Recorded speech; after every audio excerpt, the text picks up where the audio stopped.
नमस्कार दोस्तों, स्वागत है आपका हमारे इस यूट्यूब चैनल पर। आज हम बात करेंगे ZX कफ सिरप के बारे में, जिसे एक सूखी खांसी या ड्राई कफ के इलाज के लिए इस्तेमाल किया जाता है।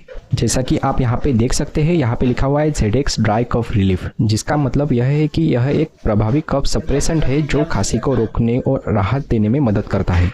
तो आइए इस वीडियो में जानते हैं इसके उपयोग, खुराक और साइड इफेक्ट्स के बारे में महत्वपूर्ण जानकारियाँ। सबसे पहले तो देखिए इसको कितने अच्छे से पैक किया गया है। सामने आपको यहाँ पे दिखाई देगा quick relief from dry cough soothing cooling effect, मतलब इसका इफेक्ट जो है वो सूथिंग है और इसके लेने के बाद आपको कूलिंग इफेक्ट जो है वो दिखाई देगा।